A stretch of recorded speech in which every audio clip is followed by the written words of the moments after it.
एक ऐसा सन्यासी जो अपने वैराग्य, ज्ञान, विवेक, ध्यान, साधना की सुगंध से प्राणी मात्र को आत्मानंद की अनुभूति करा रहा है।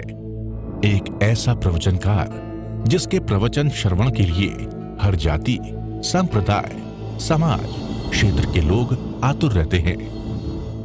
एक ऐसा आत्मार्थी संत जो श्रमण संस्कृति की लौ को भौतिकता की चकाचौंध में भी निरंतर प्रज्वलित रखने हेतु संकल्पित है।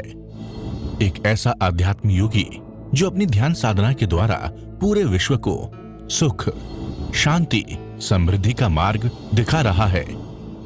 एक ऐसा महासाधक जो भारतीय ऋषि परंपरा को पुष्ट रखते हुए साधनारत है। एक ऐसा समाज सुधारक जो अपनी परंपराओं के निर्वहन के साथ सामाजिक विसंगतियों, कुरीतियों, आडंबरों पर वैज्ञानिक तरीके से प्रहार कर रहा है।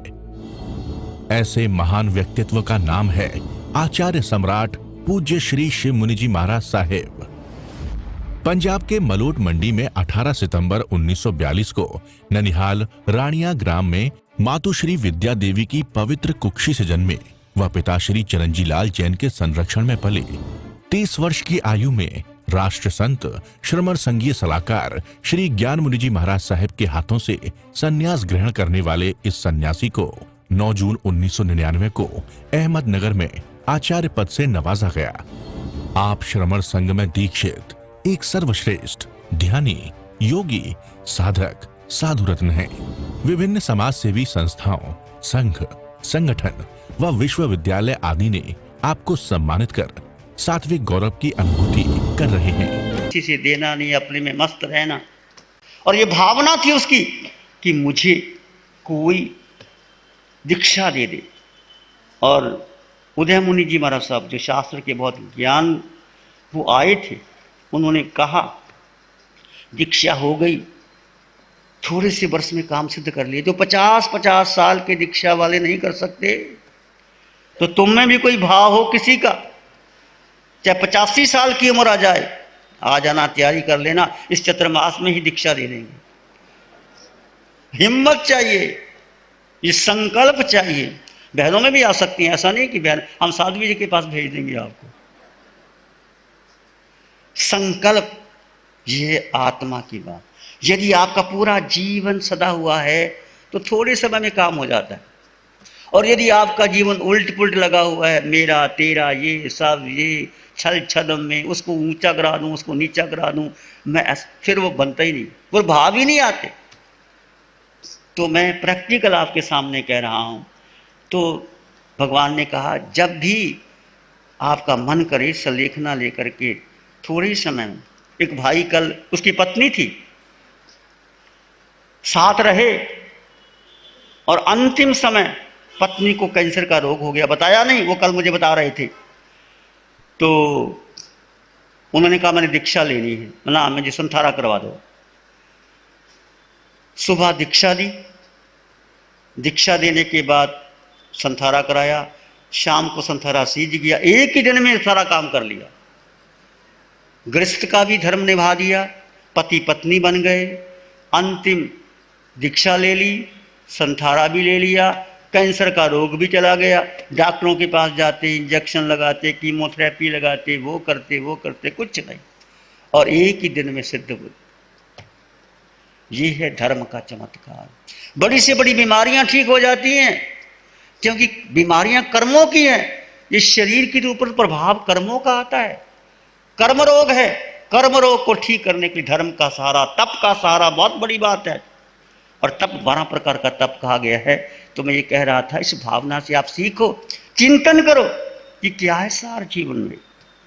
संसार के सभी प्राप्त जाने वाले हैं। दुखमयी पर्याय क्षण भंगुर सदा कैसे रहे, अमर है ध्रुव आत्मा वो मृत्यु को कैसे वरे। ध्रुव धाम से जो विमुख वे पर्याय ही संसार है। ध्रुव धाम की आराधना, आराधना का सार है। ये संसार, सारा दुखमय संसार, नानक दुखिया सब संसार, वही सुखिया जो नाम आधार। इसने नाम का, सिमरन का, धर्म का, ध्यान का, सामायिक का, अंतःकरण का, प्रतिक्रमण प्रायश्चित का, नमकार मंत्र का सहारा ले लिया, वही सुखी है, बाकी कोई और सुखी नहीं हो सकता। अमर है ये दुर्वात्मा, मृत्यु आत्मा को छू ही नहीं सकती, क्योंकि ये तो अजर अमर है, अविनाशी है, सच्चित है। शरीर मरता है, आत्मा नहीं मरती, और अनंत बार मरा है मेरा शरीर और आपका, फिर मोह कैसा? चिंतन तो करो। जाना ही है, 10 वर्ष बाद जाना, ये अभी जाना, और अनंत काल तक हम जन्म मरण करते आए। इस 10 साल भी आपने जी लिया धर्म में, तो जन्मों जन्मों की साधना सफल हो सकती है, और 2-3 जन्म में आप काम सिद्ध कर लेते हो। कोई कहते मोक्ष नहीं है, कोई कहते महाविद्या में नहीं जा सकते, कोई कहते हैं इस पंचम काल में, पंचम काल में सब हो सकता है यदि तुम चाहो तो। अटल विश्वास धर्म पर। धर्म कौन सा? वीतराग धर्म, महावीर का धर्म। और बथेरे धर्म है, हर ने अलग अलग धर्म के ठेके बना रखे हैं, मेरा धर्म तेरा धर्म नहीं, एक ही धर्म, महावीर का धर्म, अरिहंत परमात्मा का धर्म, वो आत्म धर्म। शरीर और आत्मा अलग अलग है, बस शरीर को अलग करते चले जाओ, आत्मा को लेते चले जाओ। आत्मा की निर्मलता को, शुद्धता को, पवित्रता को, ज्ञान को धीरे धीरे जो चिंतन करोगे वो बढ़ता चला जाएगा, और वो अपने आप छूटता चला जाएगा। हम चिंतन किसका करते हैं? इस बात का विचार करो, चिंतन करो, बार बार चिंतन करो। अनित्य भावना क्या है? अनित्य कुछ है?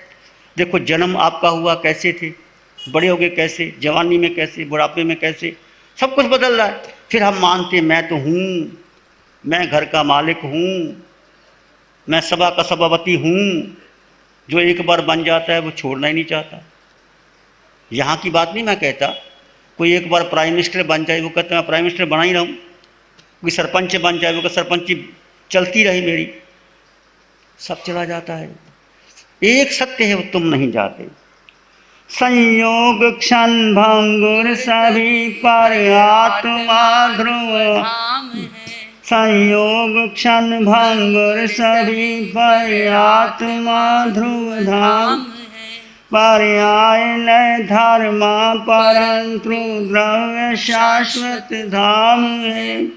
इस सत्य को पहचान नहीं भावना का सारे, ध्रुव धाम की आराधना आराधना का सारे। सारे संयोग, जितने भी संयोग हैं, ये संयोग हैं वो पर है। आत्मा के साथ संयोग लगे हैं कर्म, वो भी छटेंगे, वही पर है। और आत्मा का जो निज गुण है वो तुम हो, उसका चिंतन करो, उसका मनन करो, उसका ध्यान करो, उसके बारे में विचार करो, उसकी चर्चा करो, उसका प्रश्नोत्तर लेके आओ, उससे आपका जीवन का निर्माण होगा। और बड़े बड़े चक्रवर्ती चले जाते हैं। वेद व्यास जी लिखते हैं, मातुल यस्य गोविंदा पिता यस्य धनंजय अभिमन्यु रणिषेते कालवती दुर्ग। जिसके मामा कृष्ण हैं, जिसके पिता अर्जुन हैं, वह अभिमन्यु चक्रव्यूह में प्रवेश तो कर गया, निकल नहीं पाया, क्योंकि विद्या नहीं आती थी, और रण क्षेत्र में युद्ध भूमि में मारा गया, बड़े बड़े योद्धा मारे गए। तो किसको तुम कहते हो कि मैं रहूंगा? भगवान की वाणी कहते, अचये कालो तुरंती रायु न यावी भोगा पुरिसावितिच्चा अविच्च भोगा पुरिसम चयंती दुम्मंग जहा खीन फलम न पक्षी। समय बीता जा रहा है, रात्रियां दौड़ी जा रही हैं, मनुष्य को जो भोग मिला है वो नित्य नहीं है। जैसे वृक्ष के फल झड़ जाने के बाद पक्षी छोड़ करके चले जाते हैं, ऐसे मनुष्य के पास जब धन नहीं रहता, सुंदरता नहीं रहती, संयोग नहीं रहता, सब छोड़ के चले जाते हैं। जो कुछ भी मुझे मिला है, जो उत्पन्न हुआ है, वो निश्चित जाएगा। जीवन चैव रूपं च विद्यु संपाय चंचलम। ये जीवन, ये रूप बिजली के समान चंचल है। ऐसे बिजली चमकती है, क्षणिक चमकती है, फिर लोप हो जाती है। ऐसे छोटा सा जीवन ये चंचलता से भरा हुआ है। इसको जानो और समझो। आप स्वयं देखो, कि मैं कितना बदल गया। क्या वो स्थिरता है हमारी? कि हम वही कपड़े पहनते हैं जो बुजुर्ग पहनते थे? कि हम उसी मकान में रहते हैं जो बुजुर्ग रहते थे? कि हम वही धंधा करते हैं जो बुजुर्ग करते थे? कि हम वही भोजन करते हैं जो बुजुर्ग करते थे? बोलो। जब आप गांव में रहते थे, कभी कभी वहाँ दाल बाटी खाते थे, रोज खाते थे। अब तो कभी कभी शौकीना खाते हो। आपका खान पान बदल गया। आप धोती कपड़ा पहनते थे, धोती कपड़ा पहनने वाले कितने लोग हैं? पहले गांव में रहते थे, आपके बड़े बंगले बन गए, सब कुछ बदल गया। व्यापार बदल गया, हालात बदल गए, गांव से शहरों में आ गया, धंधे सब बदल गए।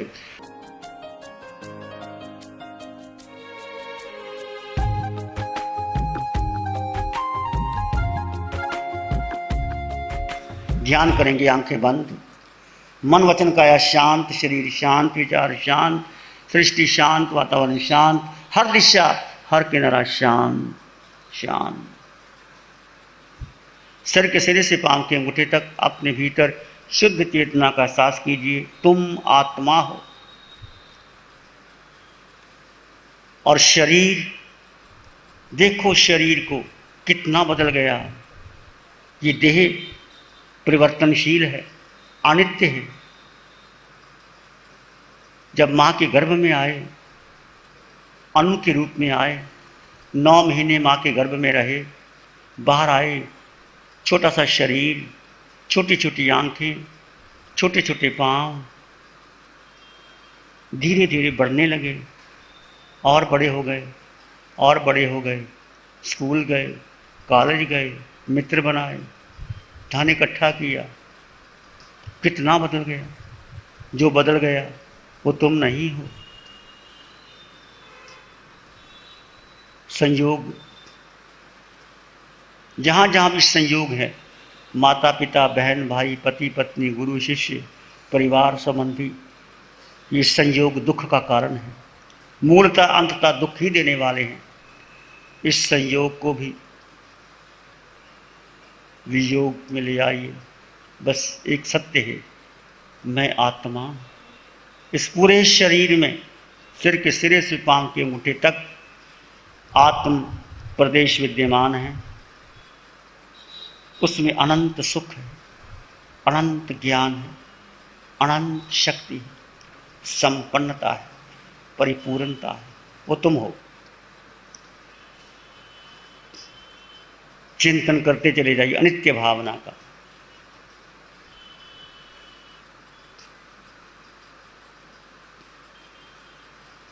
सब कुछ परिवर्तनशील है।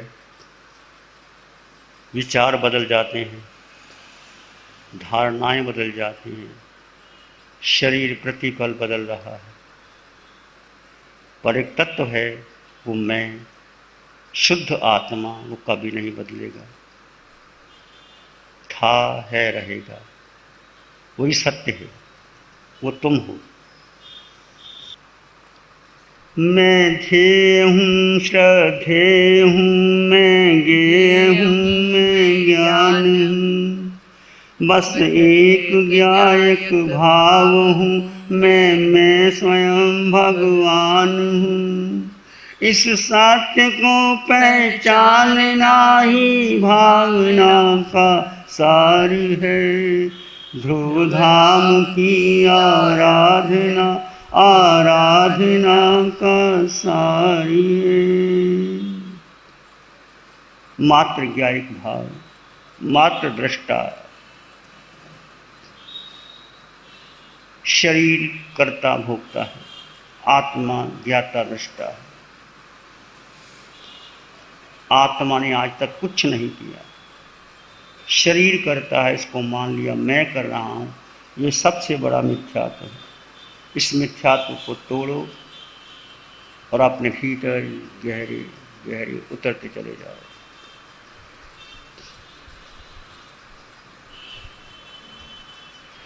आंगे आंगे बहती रहे मैत्री ब्रह्म विहार। आंग आंग बहती रहे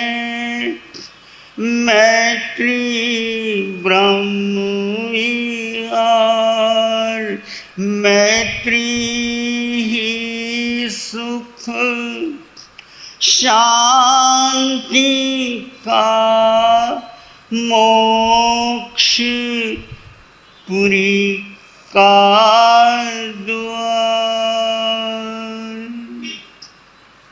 सबका भला हो, सबका मंगल हो, सबका शुभ हो। इसी में एक लंबा गहरा श्वास लें। अरिहंत परमात्मा के चरणों में अनंत कृतज्ञता, नमन और वंदन। एक और लंबा गहरा श्वास। दोनों हाथों को आंखों पे ले जाइए, हल्का सा स्पर्श। धीरे से आंखें खोल सकते हैं। नमो अरिहंताय, नमो अरिहंतानंग, नमो सिद्धानंग, नमो आर्यनंग, नमो अभ्ययनंग, नमो लोय सब सावनंग, धम्म मंगल मुखिठम अहिंसा संयमो तवो देववित्तं नमं संति जस धम्म श्यामनो श्री चत्तारी मंगलम अरहंता मंगलम सिद्धा मंगलम साहु मंगलम केवली पाणत्तो धम्मो मंगलम। चत्तारी लोग उत्तम, अरहंता लोग उत्तम, सिद्धा लोग उत्तम, साहु लोग उत्तम, केवली पाणत्तो धम्मो लोग उत्तम। चत्तारी शरणं गच्छामि, अरहन्ते शरणं गच्छामि, सिद्धे शरणं गच्छामि, साहु शरणं गच्छामि, केवली प्रणतं धम्मं शरणं गच्छामि। चार शरण दुख हरण जगत में, और न शरणा कोई होगा। जो भव्य प्राणी करे आराधन, उस